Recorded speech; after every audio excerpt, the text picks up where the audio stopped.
presented by DMP Music। आई भैया, हम धर्मेश यादव नेपाल में बड़े भैया खेसारी लाल यादव जी के प्रोग्राम रहल स। कोरोना महामारी के कारण पुलिस वाला ना जाए दिखलन, जौना में खेसारी लाल भैया के 1 से 1.5 करोड़ के घाटा भइल। ओहला टेंशन नहीं खे, बस ये बात के टेंशन बा जे खेसारी भैया से मिले खातिर गइल रहे और ना मिल पैलस, जौन जनता के दिल पर ठेस पहुँचल। तो आई यह गाना के माध्यम से हम आप सबके खेसारी लाल यादव भैया के दिल के दर्द सुनाओ तनी, आप सब जरूर सुनो। पुलिस वाला जाए नदी हलस हो, पुलिस वाला जाए नदी हलस सो में उनका गाड़ी के, पुलिस वाला जाए नदी हलस सो में उनका गाड़ी के। माफ कर दो पब्लिक लोग भैया खेसारी के, माफ कर दो जनता लोग भैया खेसारी के।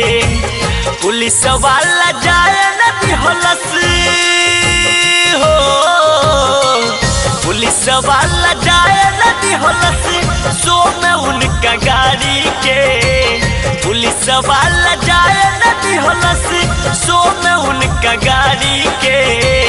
माफ कर दो पब्लिक लोग भैया खेसारी के, माफ कर दो जनता लोग भैया खेसारी के।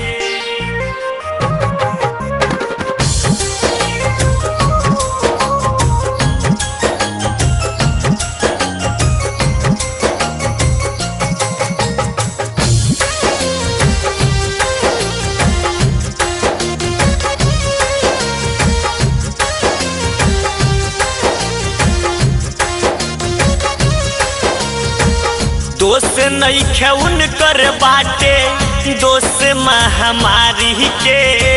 ठीक नहीं कैल तुहनी जा रही के गाड़ी के। अरे भैया, अरे उनकर कहाँ दोस्त रहे हो। दोस्त नहीं खे उनकर बाटे, दोस्त महामारी के। ठीक नहीं कैल तुहनी जा रही के गाड़ी के। फेंक दिहल समय आके हो, फेंक दिहल समय आके मंच के उखाड़ी के।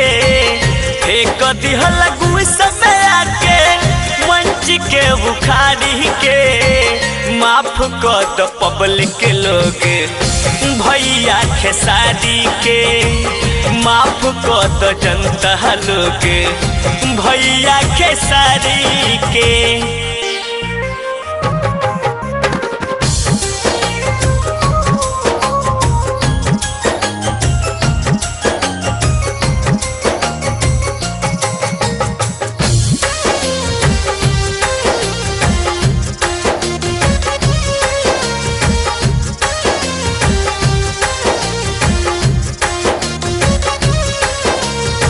मिहिल खाती तोहनी से अइले नेपाल में। घाटा लागल के करोड़ के बारे बुरा हाल में।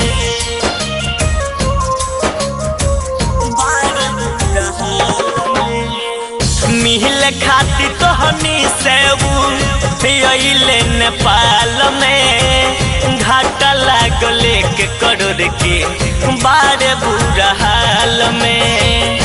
चमक धर्म से कहे हो, चमक धर्म से कहे दो लोग नगारी के। चमक धर्म से कहे दो लोग नगारी के।